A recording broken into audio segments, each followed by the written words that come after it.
लिए और जो लोग उन्हें प्यार करते हैं उन सब के लिए। तो ऐसा क्या किया जाए, किन बातों का ध्यान रखा जाए जिससे कि नकारात्मक एनर्जी हावी ना हो पाए। मित्रों, वास्तु का बहुत बड़ा चक्कर होता है। ग्रह गोचर और ये जो आकाशीय स्थिति है तो हमेशा चलती रहती है। तो क्या किसी एक पर ही आएगी? कुछ लोग कहते हैं कि वक्री ग्रहों की वजह से हो रहा है, ग्रहण की वजह से हो रहा है। तो ग्रहण की वजह से ये स्थिति, तो क्या सारे लोगों पर आएगी ये चीज़? सारे लोगों पर नहीं आती है। हर किसी की अपनी कुंडली होती है, हर किसी की अपनी सोच और एक ऑरा होता है और वही उस पर ज़्यादा प्रभाव डालता है। अगर आपकी कुंडली मजबूत है, आपका ऑरा मजबूत है, जिस जगह आप रह रहे हैं वहाँ वास्तु संबंधी कोई दोष नहीं है, तो ग्रह गोचर आप पर प्रभाव डालते हुए भी प्रभावहीन हो जाते हैं। जब धूप आती है, आपने छाता ले रखा है, बारिश आती है, आपने छाता ले रखा है, तो आप पर उसका कोई प्रभाव नहीं पड़ता। उसी प्रकार से आप किस कल्चर से बिलोंग करते हो, आपका आचरण कैसा है, आपकी सोच कैसी है, आप कैसे लोगों के बीच उठते बैठते हो, आपके घर में आप क्या खाते हो, कैसे रहते हो, क्या मेडिटेशन, पूजा पाठ, हर किसी के प्रति आपका क्या दृष्टिकोण है, ये बहुत कुछ आपके व्यक्तित्व को निर्मित करता है। तो डिप्रेशन जो स्थिति आती है, व्यक्ति कहीं ना कहीं अपने आप को कुछ किसी से कुछ कम पाता है, या जो, क्योंकि इसके बहुत सारे कारण हैं। व्यक्ति बहुत ऊंचे सपने देखता है, वो सपने उसके पूरे नहीं हो पाने का भी एक बहुत बड़ी वजह डिप्रेशन होती है, लेकिन इनसे निजात पाई जा सकती है। घर के सदस्यों को बहुत पैनी नज़र रखनी पड़ती है, ऐसे लोगों पर एक एक आचरण पर नज़र रखनी पड़ती है। घर के द्वारा जब वो इग्नोर किया जाता है, या घर वालों को इतना समय नहीं मिलता, या मित्रों को इतना समय नहीं मिलता, जो खाने पीने के दोस्त होते हैं वो ये नहीं देखते कि उनका दोस्त किस दौर से गुजर रहा है, या परिवार का सदस्य किस दौर से गुजर रहा है, तो ये चिंता की बात है। तो यह मैं आपको यही बता रही हूँ कि यदि आपके घर का कोई सदस्य डिप्रेशन में है तो उस पर पैनी नज़र रखें और बहुत हेल्दी माहौल घर का बना के रखें, क्योंकि घर के माहौल का, माता पिता का, लोगों का, जीवन शैली का इसके हमारे ऊपर बहुत ज़्यादा प्रभाव पड़ता है। हम क्या पढ़ते हैं, क्या खाते हैं, कैसे उठते बैठते हैं, इसका बहुत प्रभाव पड़ता है हमारे ऊपर।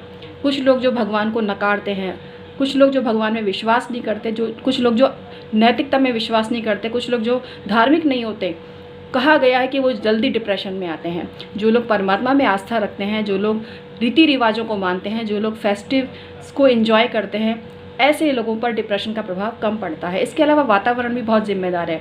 यदि घर के पास शमशान है तो ऐसे घर के सदस्यों पर प्रॉब्लम आएगी और वो नेगेटिव एनर्जीज के शिकार हो सकते हैं। घर के सामने मंदिर भी नहीं होना चाहिए, किसी बड़े वृक्ष की छाया भी घर पर नहीं पड़नी चाहिए।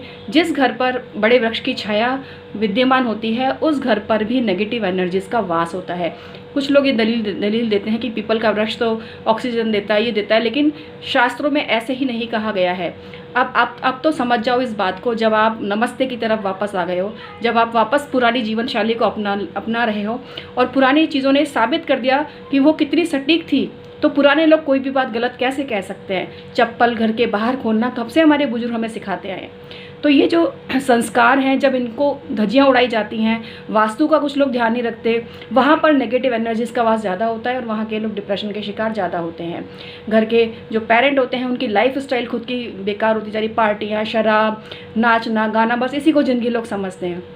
तो ऐसे घरों के लोग भी जल्दी डिप्रेशन में आते हैं, क्योंकि वो पेरेंट्स का समय चाहते हैं, उनका प्यार चाहते हैं। जब वो नहीं मिलता तो लोगों के बीच उठते बैठते हैं और ऐसी लाइफस्टाइल उनकी हो जाती है कि वो अपनी खुद की ज़िंदगी से भी घृणा करने लग जाते हैं और डिप्रेशन में आ जाते हैं।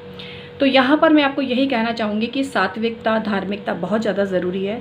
इसके अलावा अदृश्य शक्तियाँ, कोई माने ना माने, अदृश्य शक्तियाँ भी अट्रैक्ट करती हैं। बे टाइम पे परफ्यूम लगा के निकलना, खूब शराब पीना, इस जो नेगेटिव एनर्जीज होती हैं, जो अपने ही जैसे किसी पर्सन को देखती हैं उस पर जल्दी अटैक करती हैं, उस पर जल्दी प्रभाव डालती हैं और उस व्यक्ति तक को अपने साथ में दुनिया से ही ले जाती हैं। ऐसा भी होता है, या बीमार करके छोड़ देती हैं, या मानसिक रूप से विक्षिप्त करके छोड़ देती हैं। तो इसलिए मैं आपको यही बोलूँगी कि अपने घर के वास्तु को सही रखिए। घर में पूजा पाठ, हवन, धार्मिक आयोजन होने से घर का वातावरण और स्वयं का मनोमस्तिष्क प्रफुल्लित रहता है। जो लोग सुबह सुबह उठकर सूर्य उपासना करते हैं, मंदिर जाते हैं, लोगों से मिलते जुलते हैं, आपस में प्यार संप्रेषित करते हैं एक दूसरे के प्रति। सबसे बड़ी चीज़ है, अगर आप किसी से मिलते जुलते नहीं हो, मैं यहाँ ये नहीं कह रही कि जो व्यक्ति अकेला रहना पसंद करता है वो बेकार है, ऐसा नहीं है बिल्कुल भी। लेकिन अकेले रहने के बाद भी जब आप सबकी भलाई की कामना करते हो, आपका दिमाग वहाँ नहीं जाता दूसरे की तरफ कि दूसरे को बर्बाद करना या बेकार, वो व्यक्ति बेकार है, तो आपका ही ऑरा और आपकी एनर्जीज बढ़ती हैं। तो इन चीज़ों को समझो। नेगेटिव एनर्जी क्या है? आपके थॉट है। नेगेटिव एनर्जी क्या है? आपका वातावरण है कि आप कहाँ बैठते हो। नेगेटिव एनर्जी आपका रहन सहन है। तो आपकी लाइफ स्टाइल को जितना आप बढ़िया करोगे और उसको योगा से जोड़ो, मेडिटेशन से जोड़ो, धार्मिक आस्था किसी भी धर्म के आप हो, अपने धर्म का सम्मान करो, दूसरे के धर्म का अपमान मत करो, तो आपकी बात बनेगी।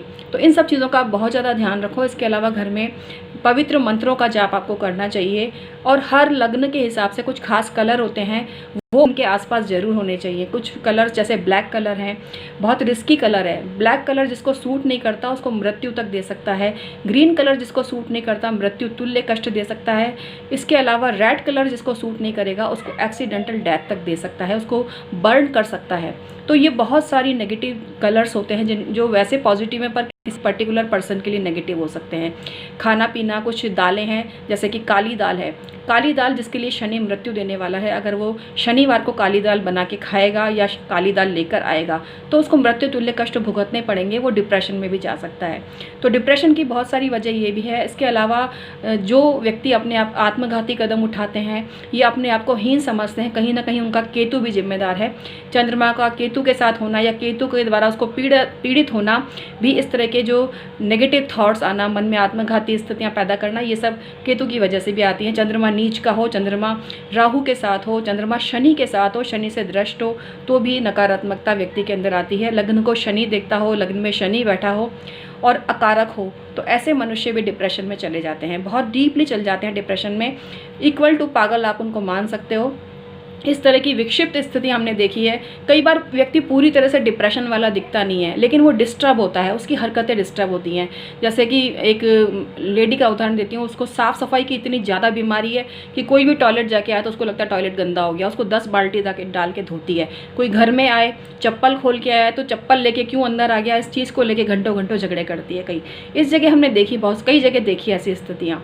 तो कोई भी चीज़ है जो किसी व्यक्ति को एक्सट्रीम पर ले आए, जो कि बिल्कुल उसको पागलपन के नज़दीक ले आए, वो डिप्रेशन से थोड़ी सी अलग चीज़ है। इसको आप खिसका हुआ दिमाग भी बोल सकते हो। तो घर में ऐसे भी कई लोग होते हैं और ये सारी चीज़ें जो होती हैं आपके ग्रह गोचर और वास्तु से प्रभावित होती हैं और ऐसे घरों में नेगेटिव एनर्जीज़ का भी बहुत वास होता है। जहाँ पर साउथ वेस्ट में बेसमेंट होता है वहाँ भी अकाल मृत्यु होती हुई देखी गई है। अगर किसी का मुख्य द्वार भी साउथ वेस्ट में है तो बहुत ही नेगेटिव है। स्पेशली अगर वहाँ पर टी पॉइंट भी हो गया तो बहुत ज़्यादा प्रॉब्लम क्रिएट करता है। घर के लोग उतने सक्सेस नहीं हो पाते, डिप्रेशन के शिकार होते हैं, बैड हैबिट के शिकार होते हैं और कई बार अकाल मृत्यु को भी प्राप्त करते हैं। जिस घर में ईशान कोण में सीढ़ियाँ हो, ईशान कोण भारी हो और नैऋत्य कोण जो साउथ वेस्ट कोण है वो हल्का हो तो भी मृत्यु तुल्य कष्ट आते हैं। उत्तर में कोई बड़ी दीवार बनी हुई है, आपके पड़ोसी ने